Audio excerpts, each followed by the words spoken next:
Hello everyone, welcome to my YouTube channel Study Time with Priyanka. So today in this video, we are going to discuss your 6th chapter of class 12 political science book, that is The Crisis of Democratic Order.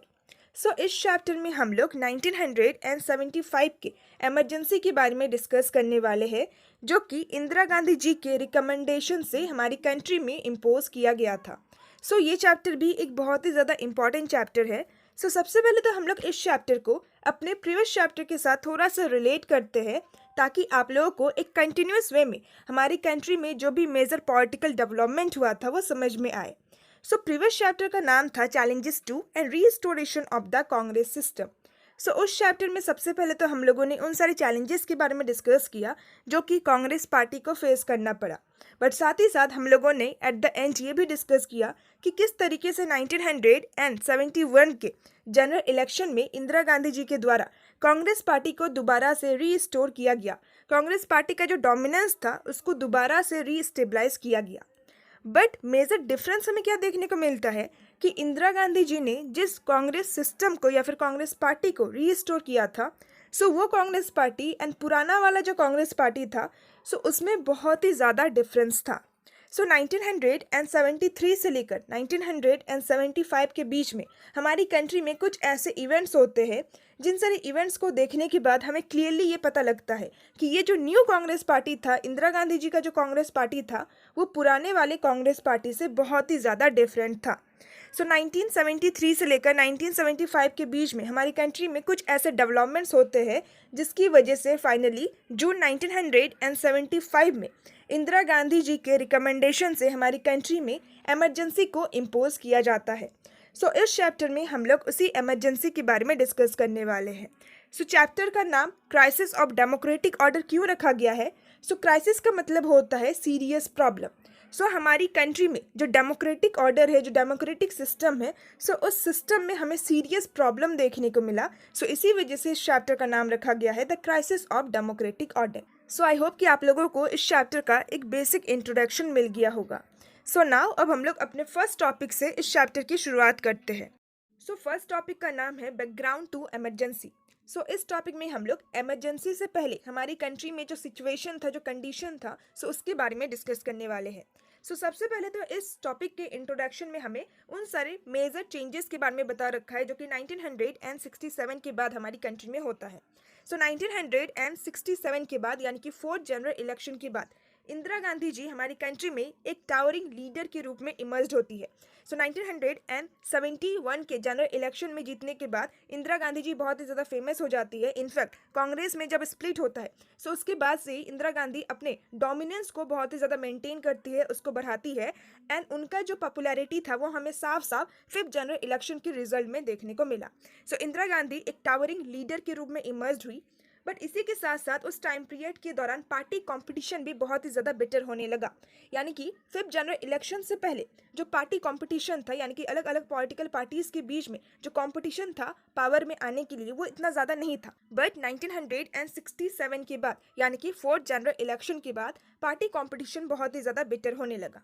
साथ ही साथ इस time period के दौरान हमें government and judiciary के बीच में काफ़ी ज़्यादा टेंशन भी देखने को मिला. सो सुप्रीम कोर्ट के द्वारा ये कहा गया कि गवर्नमेंट के काफ़ी सारे ऐसे इनिशिएटिव्स है जो कि कॉन्स्टिट्यूशन को वायलेट करता है, जो कि कॉन्स्टिट्यूशन को ब्रेक करता है. सो सुप्रीम कोर्ट के द्वारा गवर्नमेंट के ऊपर ये आरोप लगाया गया कि गवर्नमेंट कुछ ऐसे कामों को कर रही है जिसके थ्रू हमारा जो कॉन्स्टिट्यूशन है वो वायलेट हो रहा है, हमारा जो कॉन्स्टिट्यूशन है वो ब्रेक हो रहा है.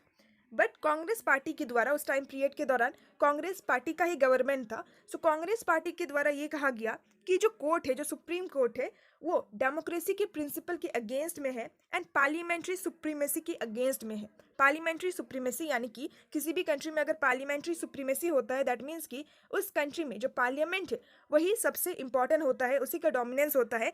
पार्लियामेंट सबसे ज़्यादा पावरफुल होता है as compare to the executive and judiciary. So Congress party के द्वारा इसके रिस्पॉन्स में ये कहा गया. साथ ही साथ कांग्रेस के द्वारा ये भी डिक्लेयर किया गया कि जो कोर्ट है वो एक कंजर्वेटिव इंस्टीट्यूशन है. कोर्ट चेंजेस को एक्सेप्ट नहीं कर रहा है, न्यू आइडियाज़ को एक्सेप्ट नहीं कर रहा है.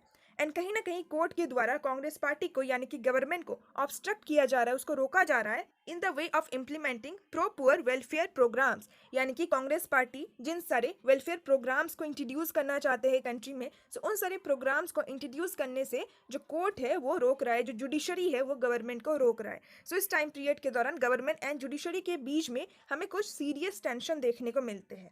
एंड साथ ही साथ इस टाइम पीरियड के दौरान इंदिरा गांधी के अगेंस्ट में हमें काफ़ी सारे पॉलिटिकल ओपोनेंट्स देखने को मिलते हैं। सो 1967 के बाद यानी कि 4 जनवरी इलेक्शन के बाद हमें अपने कंट्री में ये सारे मेजर चेंजेस देखने को मिले ना। जो हमारा नेक्स्ट टॉपिक है वो है इकोनॉमिक कंटेक्स्ट। सो इस टॉपिक में हम लोग डिस्कस करेंगे कि 1971 के बाद यानी कि 5 जनवरी इलेक्शन के बाद हमारी कंट्री में कैसा इकोनॉमिक सिचुएशन था। एंड ये भी कहीं ना कहीं एक रीज़न था जिस वजह से इंदिरा गांधी जी के द्वारा फाइनली 1975 में एमरजेंसी को इम्पोज किया गया। सो सबसे पहले हम लोग इकोनॉमिक कंडीशन के बारे में डिस्कस करते हैं।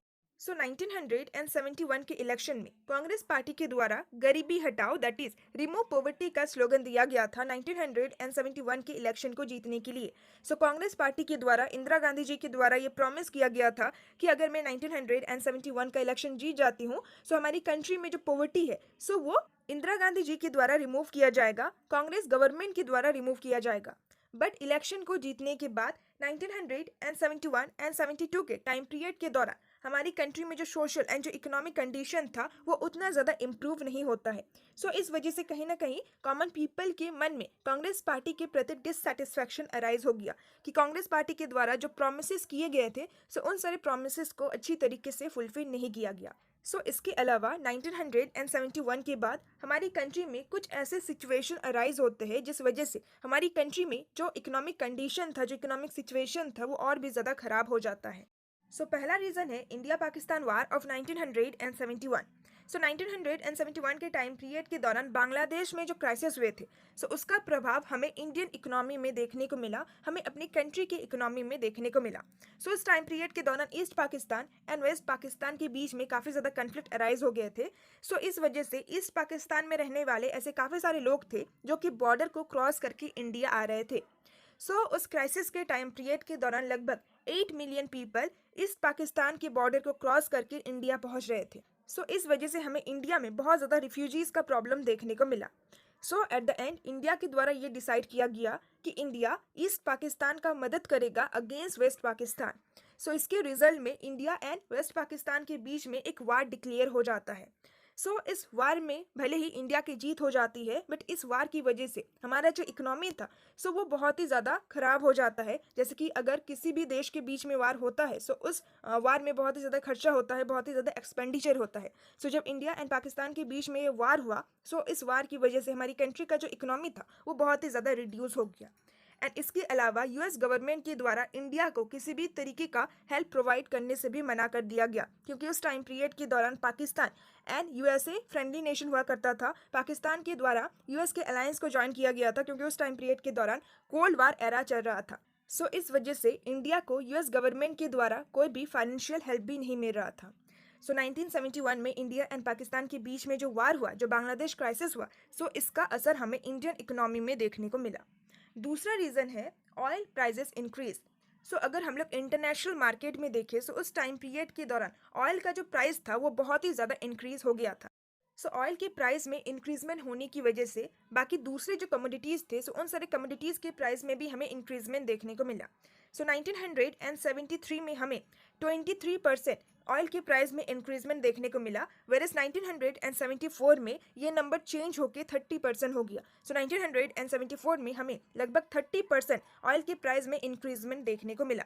सो इतना हाई लेवल ऑफ इन्फ्लेशन की वजह से, इतना ज़्यादा प्राइस में इंक्रीजमेंट होने की वजह से, महंगाई होने की वजह से हमारी कंट्री में लोगों का जो सिचुएशन था वो बहुत ही ज़्यादा ख़राब होने लगा ना। थर्ड रीज़न है इंडस्ट्रियल ग्रोथ रिड्यूस। सो इस टाइम पीरियड के दौरान हमारी कंट्री में जो इंडस्ट्रियल ग्रोथ था वो भी बहुत ही ज़्यादा रिड्यूस हो चुका था। एंड इस वजह से हमारी कंट्री में जो अनएम्प्लॉयमेंट था यानी कि जो बेरोजगारी था वो बहुत ही ज़्यादा इंक्रीज हो गया था, particularly in the rural areas. So ग्रामीण क्षेत्र में हमें बहुत ही ज़्यादा बेरोजगारी देखने को मिला। सो गवर्नमेंट के द्वारा क्या किया गया, गवर्नमेंट अपने एक्सपेंडिचर को रिड्यूस करने के लिए, गवर्नमेंट का जो खर्चा हो रहा था सो उसको कम करने के लिए जितने भी गवर्नमेंट एम्प्लॉयज़ थे सो उनके सैलरीज को रोक दिया गया। सो इस वजह से गवर्नमेंट एम्प्लॉयज़ के मन में भी गवर्नमेंट के प्रति बहुत ही ज़्यादा डिससेटिस्फैक्शन अराइज हो गया कि गवर्नमेंट अपने खर्चे को कम करने के लिए हमारा जो सैलरी है उसको रोक के रखा है। ना फोर्थ रीज़न है decline in agricultural productivity. So 1972 and 73 के टाइम पीरियड के दौरान हमारी कंट्री में जो मानसून्स थे वो भी फेल हो गए, यानी कि बारिश नहीं हो रहा था। इस वजह से हमारी कंट्री में जो एग्रीकल्चरल प्रोडक्टिविटी था वो भी बहुत ही ज़्यादा डिक्लाइन हो गया। सो लगभग 8% फूड ग्रेन का जो आउटपुट था वो डिक्लाइन हो गया। सो ओवरऑल हमारी कंट्री में जो इकोनॉमिक सिचुएशन था सो उसको देखकर लोगों के मन में बहुत ही ज़्यादा डिससेटिस्फैक्शन अराइज हो गया। सो लोग क्या सोच रहे थे कि अगर 1971 के इलेक्शन में हम इंदिरा गांधी जी को जिता देते हैं सो हमारी कंट्री में जो इकोनॉमिक सिचुएशन था वो बहुत ही ज़्यादा इंप्रूव होगा, हमारी कंट्री में जो गरीबी है, जो पॉवर्टी है, सो उसको रिड्यूस किया जाएगा, उसको हटाया जाएगा। बट इसके अगेंस्ट में हमें क्या देखने को मिलता है कि 1971 के बाद हमारी कंट्री का जो इकोनॉमिक सिचुएशन था, जो इकोनॉमिक कंडीशन था, वो और भी बहुत ज़्यादा ख़राब हो जाता है। सो ओवरऑल लोगों के मन में कांग्रेस गवर्नमेंट के अगेंस्ट में बहुत ही ज़्यादा डिससेटिस्फैक्शन अराइज हो गया। सो ऐसे सिचुएशन में जो नॉन कांग्रेस अपोजिशन पार्टीज थे सो उनके द्वारा पॉपुलर प्रोटेस्ट को ऑर्गेनाइज किया जा रहा था। सो इस सिचुएशन का फ़ायदा नॉन कांग्रेस अपोजिशन पार्टीज के द्वारा उठाया जा रहा था। सो ऐसा आपको हर टाइम देखने को मिलेगा कि जब रूलिंग गवर्नमेंट के अगेंस्ट में लोगों के द्वारा प्रोटेस्ट किया जाता है, जब लोगों के मन में रूलिंग गवर्नमेंट के अगेंस्ट में डिससेटिस्फैक्शन अराइज होता है, सो ऐसे सिचुएशन का फ़ायदा अपोजिशन पार्टीज के द्वारा उठाया जाता है। वो लोग आग में घी डालने का काम करता है, उन सारे प्रोटेस्ट को, उन सारे डिससेटिस्फैक्शन को और भी ज़्यादा इंक्रीज करने की कोशिश करता है। सो वही सेम सिचुएशन हमें यहाँ पे भी देखने को मिला। जितने भी नॉन कांग्रेस अपोजिशन पार्टीज थे सो उनके द्वारा पॉपुलर प्रोटेस्ट को ऑर्गेनाइज किया जा रहा था ना। इसी टाइम पीरियड के दौरान हमें और भी कुछ मेजर डेवलपमेंट्स देखने को मिलते हैं, जैसे कि स्टूडेंट अनरेस्ट। सो 1960s के डिकेड से ही हमें स्टूडेंट अनरेस्ट देखने को मिल रहे थे। स्टूडेंट अनरेस्ट यानी कि स्टूडेंट्स के द्वारा गवर्नमेंट के अगेंस्ट में प्रोटेस्ट किया जाता था, स्टूडेंट्स के द्वारा गवर्नमेंट के अगेंस्ट में एगिटेशन किया जाता था। बट उस टाइम पीरियड के दौरान यानी कि 1971 के बाद में ये सारे जो स्टूडेंट्स प्रोटेस्ट थे, ये सारे जो अनरेस्ट थे, सो वो बहुत ही ज़्यादा नोटिसेबल होने लगा, वो और भी ज़्यादा इंक्रीज होने लगा। एंड अपोजिशन पार्टीज के द्वारा इन सारे स्टूडेंट मूवमेंट को या फिर स्टूडेंट का जो प्रोटेस्ट था इसको सपोर्ट किया गया, इसको और भी ज़्यादा इंक्रीज किया गया। नेक्स्ट है एक्टिविटीज़ ऑफ मार्क्सिस्ट ग्रुप। सो इसी टाइम पीरियड के दौरान मार्क्सिस्ट ग्रुप के जो एक्टिविटीज़ थे उसमें भी हमें इंक्रीजमेंट देखने को मिला। सो जो मार्क्सिस्ट ग्रुप होते हैं वो लोग मार्क्सिज्म की आइडियोलॉजी को फॉलो करते हैं, उनके द्वारा पार्लियामेंट्री पॉलिटिक्स के ऊपर बिलीव नहीं किया जाता है। सो उसी टाइम पीरियड के दौरान इन सारे मार्क्सिस्ट ग्रुप के द्वारा आर्म्स को उठाया जाता है, यानी कि हथियार उठाया जाता है, और गवर्नमेंट के अगेंस्ट में इंसर्जेंट टेक्निक्स को यूज़ किया जाता है, यानी कि आर्म्ड रेबेलियन किया जाता है, ताकि कंट्री में जो कैपिटलिस्ट ऑर्डर है उसको ओवरथ्रो किया जा सके और कंट्री में जो स्टेबलाइज पॉलिटिकल सिस्टम है उसको हटाया जा सके। नेक्स्ट है एक्टिविटीज़ ऑफ नक्सलित। सो इसी टाइम पीरियड के दौरान हमारी कंट्री में नक्सलित ग्रुप के जो एक्टिविटीज़ था उसमें भी हमें इंक्रीजमेंट देखने को मिलता है। सो नक्सलित ग्रुप को मार्क्सिस्ट लेनिनिस्ट ग्रुप भी कहा जाता है या फिर माओइस्ट ग्रुप भी कहा जाता है। एंड ये लोग पर्टिकुलरली वेस्ट बंगाल में बहुत ही ज़्यादा स्ट्रांग है, बहुत ही ज़्यादा एक्टिव है। सो वेस्ट बंगाल में जो स्टेट गवर्नमेंट था सो उनके द्वारा काफ़ी ज़्यादा हार्ड मेजर्स को इंट्रोड्यूस किए गए इन सारे नक्सलित ग्रुप को सप्रेस करने के लिए। सो ओवरऑल हमें अपनी कंट्री में ये सारे सिचुएशंस देखने को मिल रहे थे। सो हमारी कंट्री में जो इकोनॉमिक कंडीशन था वो बहुत ज़्यादा ख़राब हो चुका था। एंड इसके अलावा जो मार्क्सिस्ट ग्रुप थे, जो नक्सलित ग्रुप थे एंड जो स्टूडेंट्स थे वो भी गवर्नमेंट के अगेंस्ट में प्रोटेस्ट वगैरह कर रहे थे। सो विद दिस हमारा पहला सब टॉपिक कंप्लीट होता है। ना हमारा नेक्स्ट टॉपिक है Gujarat and Bihar movements. So Gujarat and Bihar इन दोनों स्टेट में हमें स्टूडेंट्स प्रोटेस्ट देखने को मिला। इन दोनों स्टेट में स्टूडेंट्स के द्वारा गवर्नमेंट के अगेंस्ट में प्रोटेस्ट किया गया। सो ये दोनों ही जो स्टेट था उस टाइम पीरियड के दौरान इन दोनों स्टेट में कांग्रेस की सरकार थी, कांग्रेस का गवर्नमेंट था। सो स्टूडेंट प्रोटेस्ट की वजह से इन दोनों स्टेट्स के पॉलिटिक्स में हमें एक बहुत ही गहरा इम्पैक्ट देखने को मिला, और ना सिर्फ इन दोनों स्टेट में बल्कि ओवरऑल पूरे ही नेशनल पॉलिटिक्स में हमें इसका एक बहुत ही गहरा इम्पैक्ट देखने को मिला। सो नाउ अब हम लोग वन बाय वन करके इन दोनों ही मूवमेंट्स को सेपरेटली डिस्कस करते हैं। सो सबसे पहले हम लोग गुजरात मूवमेंट के बारे में डिस्कस करते हैं। सो जनवरी 1974 में स्टूडेंट्स के द्वारा गुजरात में एक एगिटेशन को स्टार्ट किया जाता है, यानी कि गुजरात गवर्नमेंट के अगेंस्ट में एक विद्रोह को लॉन्च किया जाता है। एंड इसका रीज़न क्या था? सो जैसे कि उस टाइम पीरियड के दौरान हमारी कंट्री में जो इकोनॉमिक कंडीशन था वो बहुत ही ज़्यादा ख़राब हो चुका था। सो इस वजह से food grains, cooking oil and दूसरे जो एसेंशियल कमोडिटीज़ थे, सो इन सारे कमोडिटीज़ का जो प्राइस था वो बहुत ही ज़्यादा इंक्रीज़ हो चुका था। एंड कई कई जगहों में करप्शन भी बहुत ही ज़्यादा इंक्रीज़ हो चुका था। सो प्राइस में जो इंक्रीजमेंट था एंड करप्शन में जो इंक्रीजमेंट था, सो इसके अगेंस्ट में ही स्टूडेंट्स के द्वारा गुजरात गवर्नमेंट के अगेंस्ट में एक एगिटेशन को लॉन्च किया जाता है, एक विद्रोह को लॉन्च किया जाता है। सो इस मूवमेंट को, इस एगिटेशन को मेजर अपोजिशन पार्टीज के द्वारा भी ज्वाइन किया जाता है और इसको बहुत ही ज़्यादा स्प्रेड किया जाता है, इसको बहुत ही ज़्यादा फैलाया जाता है। So as I have said कि जब भी लोगों के द्वारा रूलिंग गवर्नमेंट के अगेंस्ट में कुछ भी प्रोटेस्ट वगैरह किया जाता है, जब लोगों के मन में रूलिंग गवर्नमेंट के अगेंस्ट में डिससेटिस्फेक्शन अराइज होता है, सो ऐसे सिचुएशन का फायदा अपोजिशन पार्टीज के द्वारा लिया जाता है। सो जितने भी मेजर अपोजिशन पार्टीज थे, सो वो लोग इस स्टूडेंट मूवमेंट को ज्वाइन कर लेते हैं और इसको और भी ज़्यादा स्प्रेड करते हैं। एंड इस मूवमेंट का हमें क्या इम्पैक्ट देखने को मिलता है? सो गुजरात में ये जो स्टूडेंट मूवमेंट था, ये इतना ज़्यादा स्प्रेड हो जाता है कि एट द एंड गुजरात में सिचुएशन को संभालने के लिए फाइनली गुजरात स्टेट में प्रेसिडेंट रूल को इम्पोज किया जाता है। सो जितने भी मेजर अपोजिशन पार्टीज थे जो कि इस मूवमेंट को ज्वाइन करते हैं, सो उनके द्वारा डिमांड किया जाता है कि गुजरात स्टेट में दोबारा से इलेक्शन को कंडक्ट करवाया जाए, दोबारा से गुजरात स्टेट में हमें फ्रेश स्टेट असेंबली इलेक्शन चाहिए ना। नेक्स्ट हमें मोरारजी देसाई के बारे में बता रखा है कि उनका क्या रोल था इस स्टूडेंट मूवमेंट में। सो मोरारजी देसाई जो कि कांग्रेस ओ के एक बहुत ही प्रोमिनेंट लीडर थे, एक बहुत ही वेल नोन लीडर थे एंड कहीं ना कहीं वो इंदिरा गांधी जी के एक बहुत ही मेन राइवल भी थे। सो उनके द्वारा ये अनाउंस किया गया कि अगर गुजरात स्टेट में फ्रेश इलेक्शन नहीं होता है, सो उनके द्वारा इसके अगेंस्ट में एक इनडिफिनाइट फास्टिंग किया जाएगा, एक उपवास रखा जाएगा, भूख हड़ताल किया जाएगा। सो जब गवर्नमेंट को बहुत ही ज़्यादा प्रेशराइज किया जाने लगा स्टूडेंट्स के द्वारा, मेजर अपोजिशन पार्टीज के द्वारा, सो फाइनली गवर्नमेंट के द्वारा गुजरात स्टेट में जो 1975 में फ्रेश इलेक्शन को हेल्ड किए जाते हैं। एंड इस इलेक्शन का रिजल्ट हमें ये देखने को मिला कि गुजरात में कांग्रेस पार्टी की डिफीट होती है, कांग्रेस पार्टी की हार होती है एंड दूसरे किसी पार्टी का गवर्नमेंट बनता है। सो ये हमने डिस्कस किया about the Gujarat movement. So now अब हम लोग बिहार मूवमेंट के बारे में डिस्कस करते हैं। सो मार्च 1974 में बिहार में भी हमें एक सिमिलर स्टूडेंट प्रोटेस्ट देखने को मिला बिहार गवर्नमेंट के अगेंस्ट में। एंड आखिर बिहार मूवमेंट के क्या क्या रीजंस थे, किन सारे रीजंस की वजह से बिहार में भी स्टूडेंट्स के द्वारा गवर्नमेंट के अगेंस्ट में प्रोटेस्ट किया जाता है? सो इसमें भी हमें कहीं ना कहीं सिमिलर रीजंस ही देखने को मिलता है। सो पहला रीजन है राइजिंग प्राइजेस। सो जितने भी एसेंशियल कमोडिटीज़ थे, सो उन सारे कमोडिटीज़ का जो प्राइस था वो बहुत ही ज़्यादा इंक्रीज हो चुका था। सो इसके अगेंस्ट में स्टूडेंट्स के द्वारा प्रोटेस्ट किया गया। दूसरा है फूड स्केर्सिटी, तीसरा है अनएम्प्लॉयमेंट एंड फोर्थ रीजन है करप्शन। सो हमारी कंट्री में ओवरऑल जो इकोनॉमिक कंडीशन था वो बहुत ही ज़्यादा खराब हो चुका था उस टाइम पीरियड के दौरान। सो इस वजह से हमें कंट्री में फूड स्केर्सिटी देखने को मिला, अनएम्प्लॉयमेंट देखने को मिला एंड कहीं ना कहीं करप्शन भी बहुत ही ज़्यादा इंक्रीज हो गया था। सो इन सारे रीजंस की वजह से स्टूडेंट्स के द्वारा बिहार में भी एक प्रोटेस्ट को ऑर्गेनाइज किया जाता है गवर्नमेंट के अगेंस्ट में ना। नेक्स्ट हमें जयप्रकाश नारायण के बारे में बता रखा है कि उनका क्या रोल था इस मूवमेंट में। सो एक पॉइंट के बाद स्टूडेंट्स के द्वारा जयप्रकाश नारायण को इनवाइट किया जाता है कि वो इस स्टूडेंट मूवमेंट को लीड करे। सो उस टाइम पीरियड तक जयप्रकाश नारायण ने एक्टिव पॉलिटिक्स को गिव अप कर दिया था एंड वो कुछ सोशल वर्क में इन्वॉल्व थे। सो जयप्रकाश नारायण के द्वारा दो कंडीशन रखा गया। पहला ये कि ये जो मूवमेंट होगा सो ये नॉन वायलेंट तरीके से होगा, बिना किसी वायलेंस के होगा। एंड दूसरा ये कि ये जो मूवमेंट होगा ये सिर्फ और सिर्फ बिहार स्टेट तक ही सीमित नहीं रहेगा, बल्कि बिहार स्टेट के बाहर भी यानी कि कंट्री लेवल तक हम लोग इस मूवमेंट को स्प्रेड करेंगे। क्योंकि corruption, unemployment, food scarcity, rising price, so ये सारे जो प्रॉब्लम्स है, सो ये सारे प्रॉब्लम्स सिर्फ बिहार स्टेट का नहीं है बल्कि ओवरऑल पूरी कंट्री का ही प्रॉब्लम है। सो इस मूवमेंट को ना सिर्फ जयप्रकाश नारायण के द्वारा ज्वाइन किया जाता है, लीड किया जाता है, बल्कि ऐसे दूसरे लोग जो कि अलग अलग फील्ड से बिलोंग करते थे, अलग अलग काम को किया करते थे, सो वे सारे लोग इस मूवमेंट को ज्वाइन करते हैं।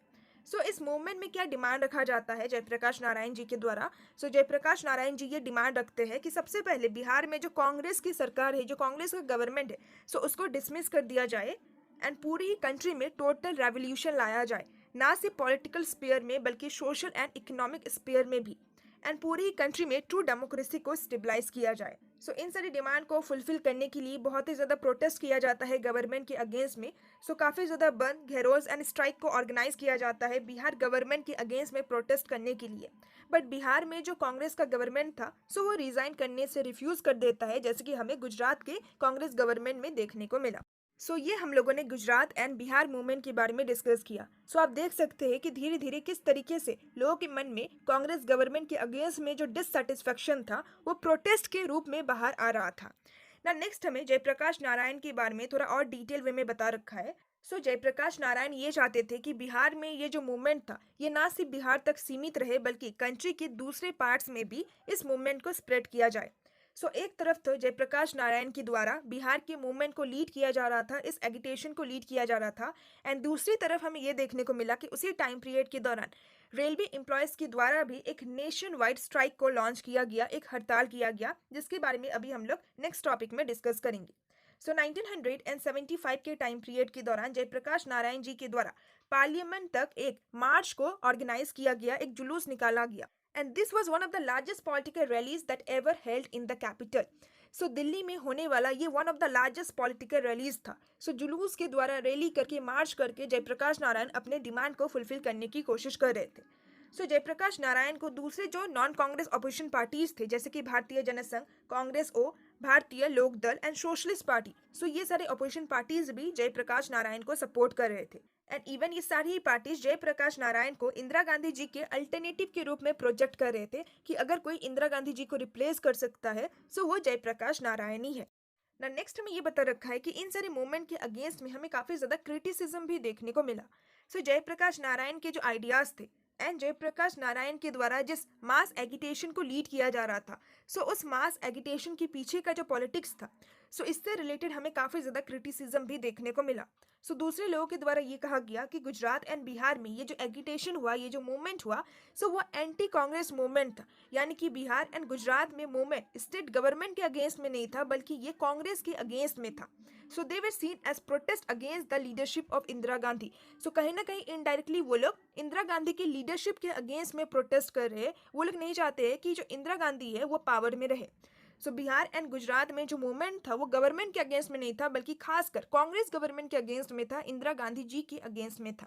सो विद दिस हमारा ये टॉपिक कंप्लीट होता है ना। जो हमारा छोटा सा टॉपिक है वो है railway strike of 1974। So as I said कि एक तरफ जयप्रकाश नारायण जी के द्वारा बिहार के मूवमेंट को लीड किया जा रहा था, उसको स्प्रेड किया जा रहा था, एंड वही दूसरी तरफ 1974 में ही हमें रेलवे स्ट्राइक भी देखने को मिला।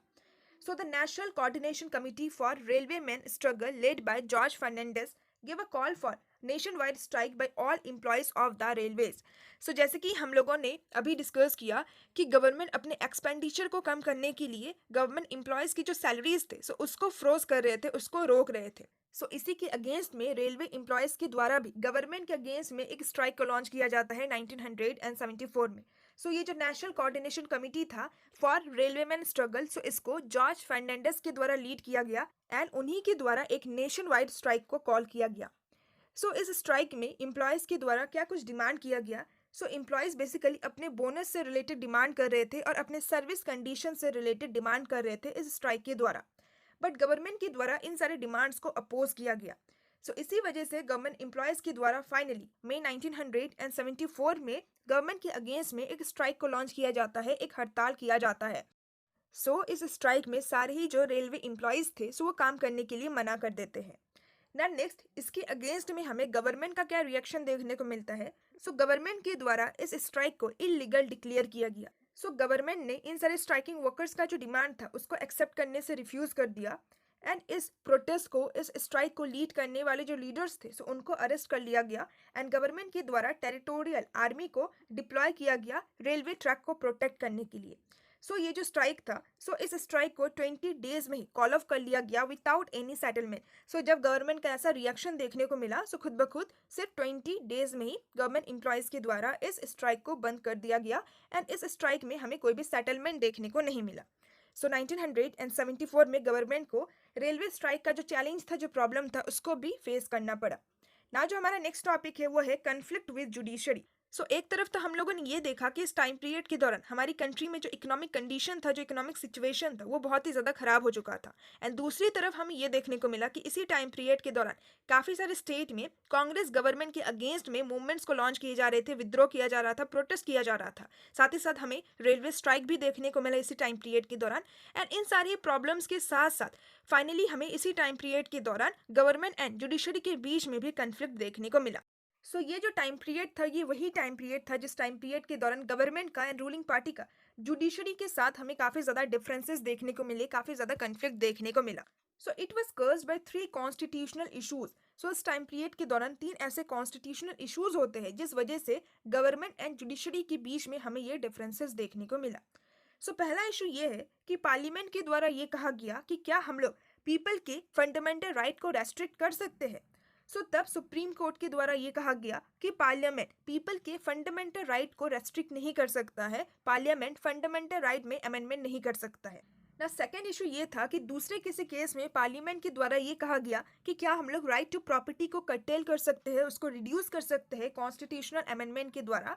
सो अगेन सुप्रीम कोर्ट के द्वारा ये डिसीजन दिया गया कि पार्लियामेंट के पास ये राइट नहीं है कि वो फंडामेंटल राइट्स में अमेंडमेंट करे ना। तीसरा इशू ये था कि और एक केस में पार्लियामेंट के द्वारा ये कहा गया कि क्या पार्लियामेंट फंडामेंटल राइट्स को थोड़ा सा रेस्ट्रिक्ट कर सकती है, थोड़ा सा रिड्यूस कर सकती है directive principle of state policy को इफेक्ट में लाने के लिए।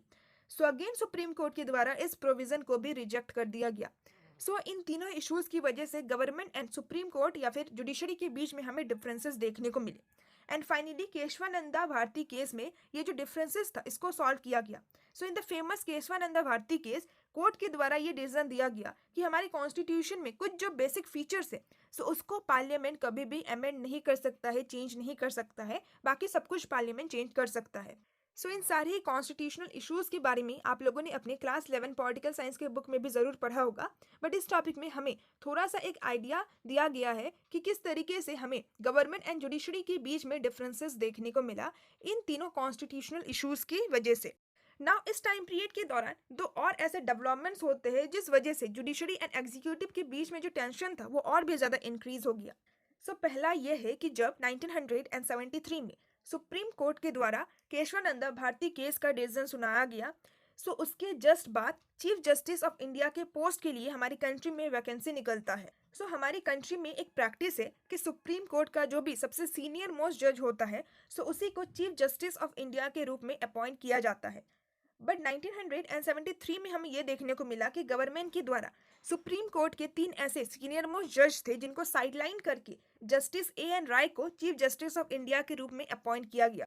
सो इस अपॉइंटमेंट की वजह से हमें अपनी कंट्री में पॉलिटिकल कंट्रोवर्सी देखने को मिला, क्योंकि ये तीनों ही जो सीनियर मोस्ट जजेस थे जिनको रिप्लेस करके A.N. राय को चीफ जस्टिस ऑफ इंडिया बनाया गया। सो इन तीनों ही सीनियर मोस्ट जजेस ने गवर्नमेंट के अगेंस्ट में अपना रूलिंग को दिया था। सो इससे पहले जितने भी मेजर केस हुए थे जिसमें हमें पार्लियामेंट एंड जुडिशरी के बीच में डिफरेंसेस देखने को मिला, सो उन सारे ही केसेस में इन तीनों जजेस के द्वारा गवर्नमेंट के अगेंस्ट में यानी कि पार्लियामेंट के अगेंस्ट में अपना डिसीजन को सुनाया गया था। सो इसी वजह से गवर्नमेंट के द्वारा इन तीनों ही जजेस को चीफ जस्टिस ऑफ इंडिया के रूप में अपॉइंट नहीं किया जाता है। सो ये पहला डेवलपमेंट था जिस वजह से जुडिशरी एंड एग्जीक्यूटिव के बीच में हमें टेंशन देखने को मिला। एंड दूसरा ये था कि हाई कोर्ट के द्वारा इंदिरा गांधी जी के इलेक्शन को इनवैलिड डिक्लेयर कर दिया गया। सो इसके बारे में हम लोग अपने नेक्स्ट टॉपिक में और भी अच्छी तरीके से डिस्कस करेंगे कि किस तरीके से इलाहाबाद हाई कोर्ट के द्वारा इंदिरा गांधी जी के इलेक्शन को इनवैलिड डिक्लेयर कर दिया गया। एंड इस वजह से अगेन जुडिशरी एंड एग्जीक्यूटिव के बीच में हमें सीरियस टेंशन देखने को मिला। सो नेक्स्ट टॉपिक में हम लोग डिक्लेरेशन ऑफ इमरजेंसी के बारे में डिस्कस करेंगे। सो विद दिस हमारा फर्स्ट टॉपिक कंप्लीट होता है। आई होप कि आपको फर्स्ट टॉपिक बहुत ही अच्छी तरीके से समझ में आ गया होगा। So if you like my way of explanation then please don't forget to like, share and subscribe. So now see also in my next video. Till then bye bye and stay tuned with my channel and thanks for watching my video.